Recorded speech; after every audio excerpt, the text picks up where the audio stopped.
Rivers State yesterday slipped deeper into another political turmoil as lawmakers moved to deploy the ultimate weapon against the governor and his deputy, removal from office. What began as a simmering struggle for control has now escalated into a high-stakes showdown that could upend the state's leadership. The State House of Assembly, led by Speaker Martins Amewule, initiated fresh development proceedings against Governor Simi Fubara and his deputy, Professor Ngozi Odu. Joining us on this show to discuss this latest move by the State Assembly are Rice News analysts Dr. Sam Amadi and Frank Tietie. Gentlemen, thank you for joining us. Good morning. Good morning, Dr. Ruben Aweti. Good morning. Well, good to have both of you in the House. Very quickly, before now, we've been discussing the plan to remove Governor Fubara and his deputy from office the third time. And then we've been talking about the drama, the melodrama, as it were, or the tragic melodrama, if you like, in Rivers State. We'd just like both of you to comment your take on this developing story in Rivers State. Very familiar. 1 week, one trouble. 1 day, one trouble in Rivers State. Let me start with you, Dr. Amadi, and thereafter I would like to have your input, Frank Tietie. Happy New Year to both of you. Thank you so much for having me. And, well, like they say, this is now becoming a classical drama, although it has very serious implications for both governance and state stability. But the background is simple. Politics and its disappointments easily feed into judicial and quasi-judicial procedure, and that's what impeachment, is. The constitutional premise is that the House of Assembly or National Assembly could impeach a president or governor on what they call gross misconduct. Now, there's plethora of cases in Nigeria that has tried to explain the procedure, and what comes out is that strict compliance with the process. But beyond the legality of the procedure, the fact that this is like a nuclear option when political differences become insolvable, or when political actors themselves are no longer going to tolerate the other person, or when the stakes, like Wike says, if this guy gets second time, I'm dead. So when political actors face political high-cost political acts that are threats, they resort to a nuclear option. So we've seen that not many of these have succeeded, underscoring that their basis, that little good faith often in the triggering of impeachment. So in Rivers State, it's very clear that this is continuing frustration around the way the governor has been going on in terms of perhaps not keeping to deals. But it doesn't look like that nothing has happened extraordinarily in terms of the process of governance that warrants this higher level of frustration and anger that's now leading to very precipitate action. So the question that is that this is all about what's going to happen in 2027 and what's going to follow after that. If now that the governor has moved to APC to provide himself some kind of protection, then the other combatants in this political, big battle reckons that something drastic has to happen to stop him. If he doesn't get this, if he gets past this stage, then they are all going to be politically damaged. So this is politics, but the Constitution seems to be preempted that we're going to get into this crisis, and have provided steps that, if followed strictly, would create a balance and be able to, disincentive against reckless political action. So we'll wait to see, but it may not likely succeed. The Constitution has provided security. The Constitution is realistic that political disappointments will soon enter into proceeding for impeachment and then end up becoming a legal process, in which case courts will sit over and so pretend the exercise of political discretion by political actors. Your take. Frank Tietie. All right, I think what we are witnessing in Rivers State is a tale of of desperate politicians who seem to have lost their sense of responsibility in terms of delivering governance to the people. They have become so desperate to the point of defecting and counter-defecting, become so desperate to the point of, time politics and holding on to political power as if it's akin to their own life. So desperate to the point of demolishing standing structures that is supposed to house the House of Assembly. So this desperation has been the characteristic of politicians when they have differences, especially when godfathers are involved. It shouldn't be so because we have sufficient directions that have been given by the Supreme Court. In many cases that we are familiar with, particularly the case of Kuju and Adeleke, the case of Darie, the case of Baribe, and even Peter Obi, the courts have given directions as to proper behavior by politicians when they have differences to the extent that they have to wield the big stick. What is important, therefore, is this. This desperation can be referred to as abuse of power, but there must be some presumption that no matter how we consider the politicians to be a bunch of rascals, they are not. The presumption is that they won elections, they contested, and they represent the people, particularly those in the houses of assembly. I would say not particularly in Rivers State, particularly a governor. They represent the people. So whatever they do, whether we like it or not, whether it falls below whatever standard that we've set for them, they are exercising proper authority. It should be important to also consider that the issue of impeachment is political, very political, and it is legitimately political, but it is ultimately constitutional, and that makes it legal. And when it is legal, constitutional provisions must be followed. And in this case, from the decisions, the earlier decisions of the Supreme Court, they must be followed mathematically with regards to dates, with regards to timelines, and with regards to composition, and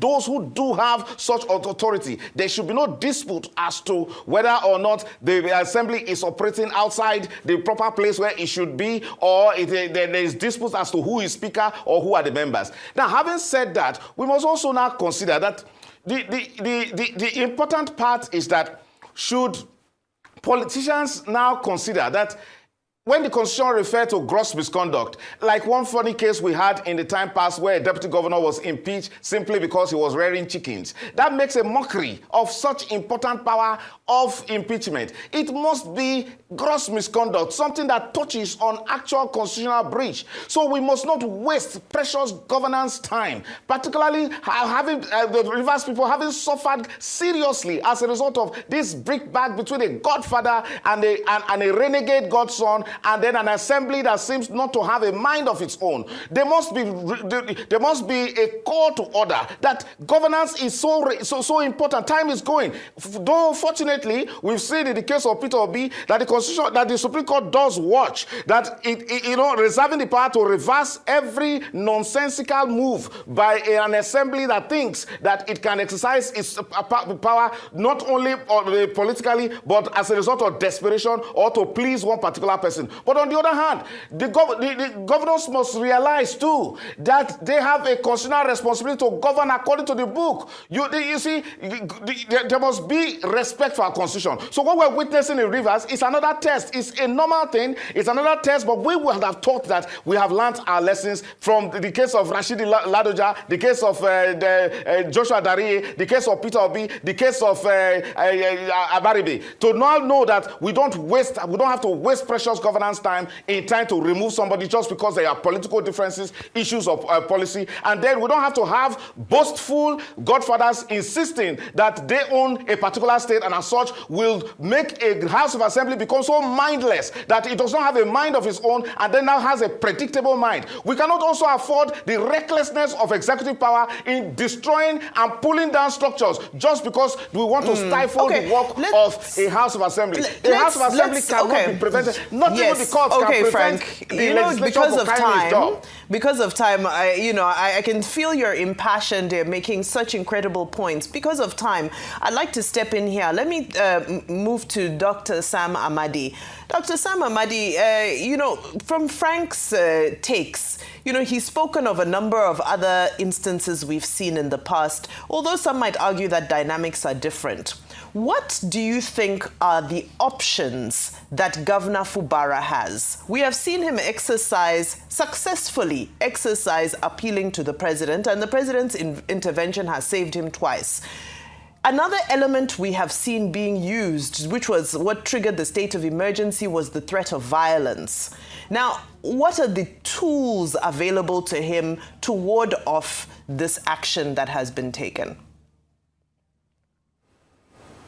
Well, good questions. First is they understand that the constitutional design of liberal democracy is check and balance. That's the critical proposition here. And impeachment procedures are designed to balance power. So you can see the executive has power, the legislature has power, the judiciary has power. So three actors play. Now, the legislature is obviously motivated and mobilized to go after him. He has to, the due notice will give 7 days, he has 14 days to respond, and then there could be appointment of investigators, and then, of course, a vote of yes or no. Now, again, so where are the leverage here? First, the first leverage, of course, is political. I mean, Wike and his group continues to say that they pledge to Tinubu. Tinubu is their godfather, but local politics is local politics. So is the president capable of calling back the dogs and say, okay, hands off, game over, and find a solution again that can hold and that appeals to both persons? The problem with this political proposition is that it's like a zero-sum game. Fubara still as governor, and on the ticket, a disaster for Wike. If they can create win-win, and so that's the political option. The one that's within Fubara's full control now is the judicial process. Now, the main anchor for this procedure is the appointment by the Chief Justice of the state of those investigators. That is really the anchor point. If you don't get there, you are gone. So what leverage does he have? Of course, he removed the chief judge. Everything has been politics, and I don't blame him. He knows the game against himself. He appointed a chief judge that we think would be more amenable to him. And again, because also the grounds for his impeachment are not legally overwhelming, to say the least. Some would say it's really trash. But, so the judge will be the saving point here, because he will appoint persons who may not, at least by definition constitutionally, people of integrity, who are not politically partisan. So they will look at the lens and say, has this governor, since the end of emergency rule, done anything that amounts to gross misconduct? Even though the Supreme Court has said gross misconduct is in the eye of the beholder. But here, this man of integrity would look at the lens and say, what really is the big deal here? What has this governor done that's suffering 6 months incarceration, if you like, politically, and then coming back, has done anything? So this will be the saving. They will say, we don't think this guy has done anything to warrant. And as the Supreme Court has said in Adeleke's case and many cases, once that verdict is out, dead. So they truncate that impeachment process, although you can restart again several times. So I think the real saving grace will be the judicial side, where he has more leverage and whose definitive proclamation via the investigators who say no guilt. And the law says, as Nikki Toby rightly puts it, it says they don't have two options, just one of two. Proven, not proven. If they say not proven, dead. If they say proven, then straight to process of impeachment. So that, I think, is really where we are here, and that's a saving grace for him.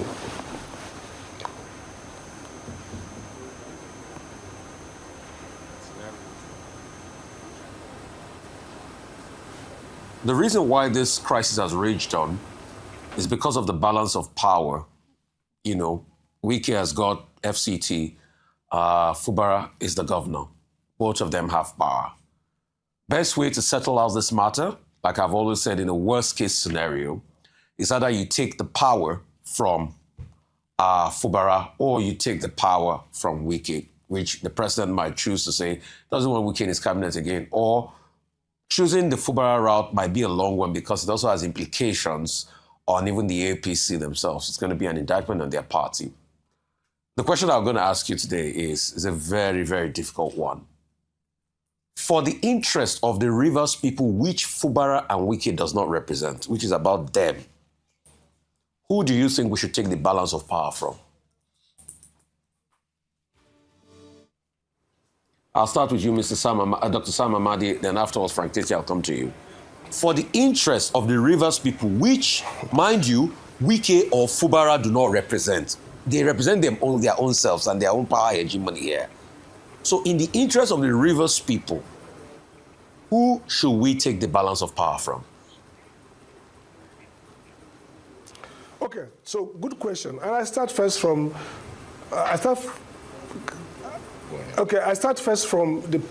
what we're learning from even international law and international politics. Okay, so that's the moral, ethical side of it. And democracy is also idealistic, so we have to start that point. Fubara, I will amend their thesis slightly to say Fubara officially represents or should represent the interests of Rivers people because it's their governor. We know that there's agency principal problem in democracy as we have it in corporate governance. So sometimes the agent never, promotes the interests of the principal, the citizens. But, formally is Wike represent the interests of the Tinubu administration. So I think that the balance of power ethically should be shifted towards Fubara, who is the governor of the state. Wike's interest in this matter is political survival. And he made that point. He keeps saying, look, I made a mistake in choosing the governor. You didn't choose the governor. You helped the governor to be a candidate. The people made a choice. If we are still pretending we have a democracy, in fact, that's what I see in this battle, is incoherence. We've seen impeachment is proper in politics, in the US, everywhere. But it's always based on governance misconduct.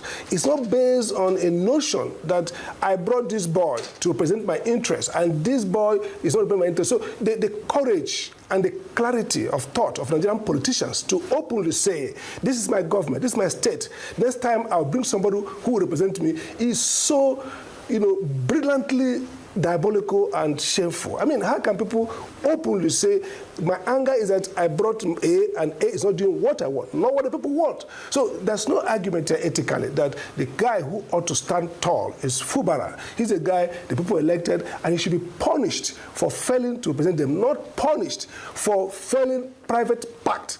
But politics is the act of the possible, and sometimes the possible is ridiculous. In that case, the president might take off the balance of power and give to Wike. And it's simple. Who serves me better? Who is central to my 2023, 2027 presidential campaign? What we are saying, Wike is so strong because he has control of states. And when we talk about the state, the judiciary is a key part of the state. There's this notion about this guy controls everything. And he seems to be getting results. And it's a telling commentary on how the Nigerian institution has collapsed and fallen, that we can openly identify somebody as the lord of the manor, whose position is relatively insignificant. I mean, in political governance, the Minister of FCT is relatively insignificant because the Minister of FCT is an agent. It's actually a SA to the President. The President, the Chief Executive of FCTA because of if you look at the Federal Capital Territory Act, and he just donates that power to a minister. And that minister, so Wike has earned the right to be seen as too powerful. So in my view, ethically, Fubara is the guy who should have the power. But de facto in politics, the guy who has the power is the guy who serves the president's other political interests. Okay, thank you so much. Mr. Frank Tietie? See, I think that it is morally, politically, and legally wrong for us to give any place to the president in this matter. In fact, the president appears to be doing more harm in the Rivers issue than good. We must come to a point where we allow our institutions to run smoothly and allow our laws to be tested and our constitutional norms to be established. So it should have nothing to do with President Tinubu. So the era where they say it was federal might that they used to remove Ngige, as governor, as to be arrested and then forced to resign. The era where they say the then president don't want Rashidi Ladoja, or he wants an impeachment immediately against Alame Sega or Joshua Dari and the rest of them. All of those things are contrary and inimical to the principle of federalism. So we must establish, and we should advise our president very strongly to wash off his hands from what's going on in Rivers State. Now, in that case, let us also understand, and I think this is important. I'll stop this unnecessary vilification of the figures here. Let them play their politics, let them govern. However, if they must exercise power, and I refer to the powers under Section 188 of the Constitution by the members of the House of Assembly, they should exercise such political power according to law. If they fail, they must realize that even though the courts cannot stop the exercise of legislative powers, however, the court has the powers to stop any form of unconstitutional and abusive use of such political power. So we're watching them. If they fail to comply with the rules or with the provisions of the Constitution, then they can be checked. However, I think it is not proper to constantly subject what's going on, Rivers politics, to this kind of national assessment simply because of a divisive political figure like Nyesom Wike. However, we should also not spread the blame to all of them. How can they have a House of Assembly that does not seem to exercise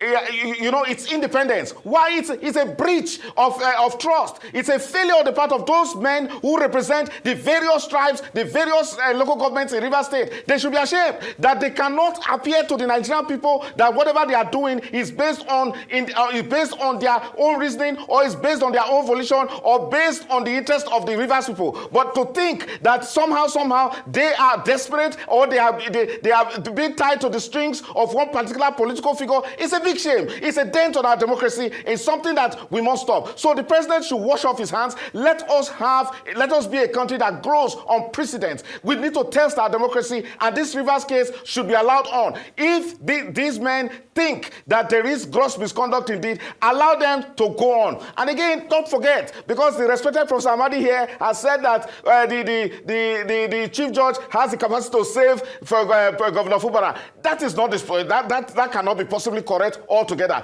The reason is that the seven men or women that he will appoint must not be members of a political party, must not be public servants, whether serving or retired, but must be ordinary men, but simply be men of integrity. He is quite correct. These men, whatever they say, ultimately will determine the fate of Mr. Governor Fubara. Would you respect, if you can hear me, allow the law to have its course in Rivers State, and let us be watching. And let us have there's some independence. Can you hear me? Should operate as a federating part of Nigeria and not an appendage of the APC president, President Bola Ahmed Tinubu. Mr. Tietie, you didn't answer the question. You pivoted. I get it. You don't want to take any sides, but the question was clear. Who do you want the balance of power to tilt to? But it's fine. You have a right to do that. It's fine. You have a right to pivot. Thank you. I can appreciate you. Yeah. Do appreciate that he did make a strong case for separation of powers in this instance. Well,